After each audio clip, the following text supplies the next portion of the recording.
Guys, the Mirage F1 is here. But, as much as I want to talk about it, the loadouts are still incomplete. I still can't test out the Magic 2 or the R530F, so we'll have to wait a bit before I make an assessment about it. So let's just talk about premiums. With the introduction of the A10 Thunderbolt 2, which by the way isn't a Generation 4 fighter, despite how many comments I get saying that Gaijin started Generation 4 with the A10. Anyways, the A10 came with a premium and a tech tree variant, a gimped early variant with two less AIM-9Ls and no AGM-65D Mavericks. Nevertheless, it is selling like hotcakes. It got me thinking, what could be possible premium and event vehicles that involve Generation 4 aircraft? We'll go through Generation 4 aircrafts of some nations, but I will be omitting some of them for a lack of it, or possible variants, modifications, and or special aircraft that can be inserted into other nations' trees. For the United States, there are two Generation 4 fighters that we will look at. The first is the F-16. Now, the F-16 has a lot of customers and variants. I'll put it out there, I don't see the F-16L as a premium or event. Then again, I could be wrong, but I really hope I'm not.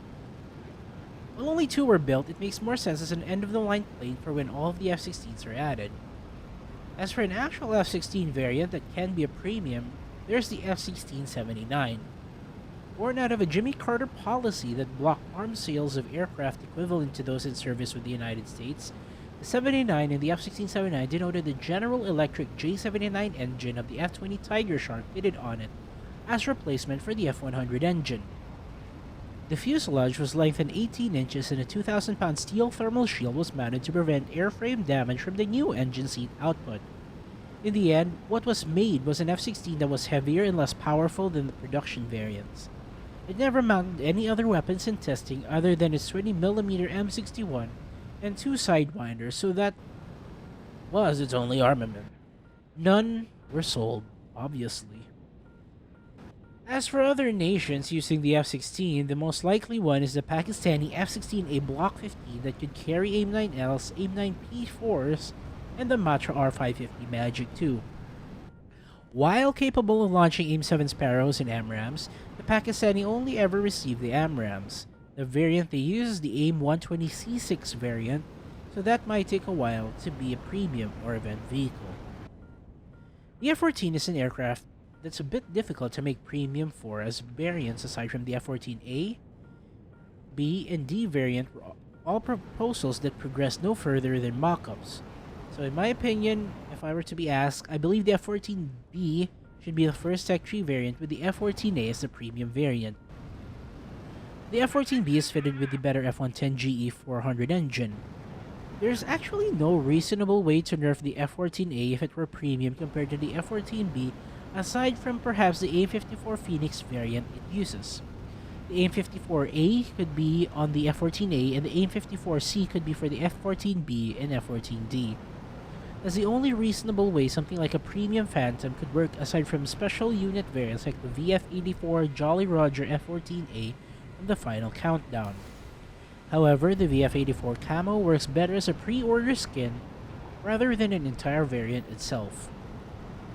For other nations using the F-14, there's only one really. The Iranian F-14A is very interesting because Iran has done all sorts of violence against the F-14 to keep it relevant without US aid. One attempt was to fire R-27 missiles from it, which of course failed. The next attempt was the MIM-23 Hawk missile being reworked to launch from the F-14. It succeeded but was not used as the F-14 could only carry two. And finally, in 2011, the Iranians allegedly succeeded in domestically producing a replacement, the Fakur 90. Allegedly a MIM-23 Hawk redesigned with the AIM-54's control surfaces, the Fakur 90 has significantly less range than the AIM-54. If the analysis of it being a MIM-23 Hawk is to be believed, then this puts the range of the Fakur 90 at 70 kilometers at the highest. The AIM-54A is reported to hit 120 miles against bombers and around half for fighter jets at 10,000 meters. Again, I'll leave it to Gaijin how they'll work out the Phoenix, but the Fakur 90 could only achieve almost half the range at the same altitude compared to a Phoenix. So it would be a good premium, as it is worse if they don't add the AIM-54A. However, it wouldn't sell like hotcakes if it didn't. So, I guess who knows? With the AIM-54, the Fakur 90 really has no use. I'll omit the F-15 and F-18 for this video, as the F-15 barely has any interesting premiums other than F-15B pre-production with the STOL MTD nozzles. There's the Aussie F-18 with the ASRAMs, but we'll get to the Commonwealth discussion a bit later. For Germany, the only Generation 4 aircraft that might get a premium is the Tornado. Since Germany will only have the IDS in the tech tree, the premium variant could be the Tornado ECR. Incapable of carrying the IDS air-to-ground ordnance except the AGM-88 HARM, the ECR could carry only 2 sidewinders on its wings, and the fuselage stations were reserved for 2 AGM-88s. The Tornado ECR would at least be a neat premium to start introducing anti-radiation missiles and maybe electronic warfare. The Tornado ECR comes with a neat camo as well if Gaijin wants a nice pre-order camo. This is probably going to be the same case as the Italians, the other operator of the ECR. That's it for Germany. I can't really say that the MiG-29 for Germany will have a Luftwaffe MiG-29 premium, as they're literally the same aircraft as the eventual Tech Tree variant, with only the camo changing. But when it comes to the MiG-29 of the USSR, there's a load of possibilities for premiums. However, a lot of these are just MiG-29As, and the more diverse variants are the MiG-29S upgrades that can fire R-77, so you're going to have to wait for a bit for such premiums. Like the Syrian MiG-29SM, it uses the original 912 airframe to fit the 913 MiG-29SM upgrades. This includes the aforementioned R-77 capability, R-27E capability, guided air-to-ground ordnance capability. There's also the MiG-29A Israel leased from Poland in 1997 for the Israeli tree. For the Su-27, as it will be the main flanker variant for a short while before stuff like the Su-35 and Su-30 show up, the tech tree variant should be the Su-27S, Su-27P, and the Su-27K. This means the T-10 prototype could be a premium, or the Su-27 pre-production with the weaker AL-31 engines. China can get the T-10K premium they purchased from Ukraine as basis for the Shenyang J-15, when the J-11 and J-15 get added to their tree. I'm omitting Japan and Britain for now, as Britain will most likely receive a premium Harrier too, and Japan, I'm not quite sure exactly. The F-15J and DJ will surely be tech tree vehicles, and the F-2 only has one variant. There could be an early Mitsubishi F-2 with only AAM-3 since Paros, but to be honest, Japan needs as much Gen 4s as it can get in the tech tree. Well, anyways, for China, as much as I want the JF-17 Thunder to be tech tree, it was built by China and Pakistan jointly for use in Pakistan. Perhaps a premium JF-17 Block 1 with PL-5E and SD-10As can be a premium, while the newer blocks be tech tree variants. The PL-5E is comparable to the AIM-9L, albeit with a 40G limit.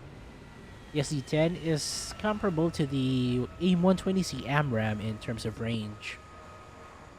There's also the J-10CE for Pakistan. However, with the capabilities of the J-10C I outlined in my How to Implement video, link of which should appear in the upper right hand corner of the screen, the J-10CE would really take a long time to be added.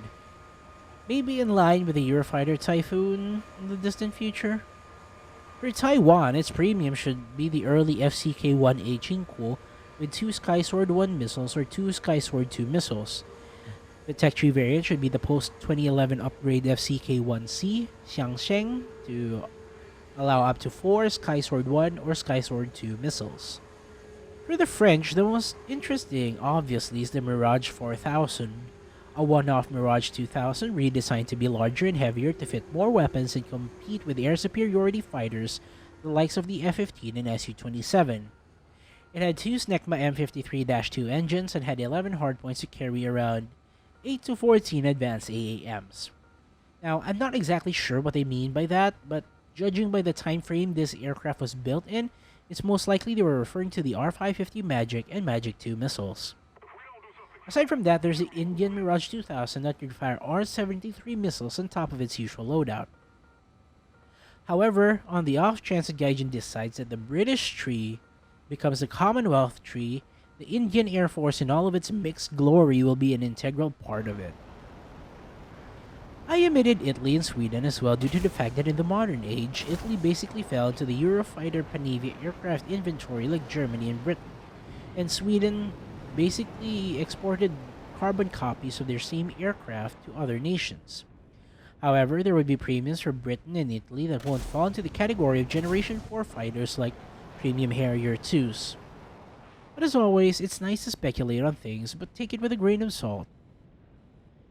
Right now, it's just time to enjoy the Mirage 1 and all the new wacky, powerful, all-aspect IR missiles we are getting this update. Thank you for watching, and as always, Godspeed.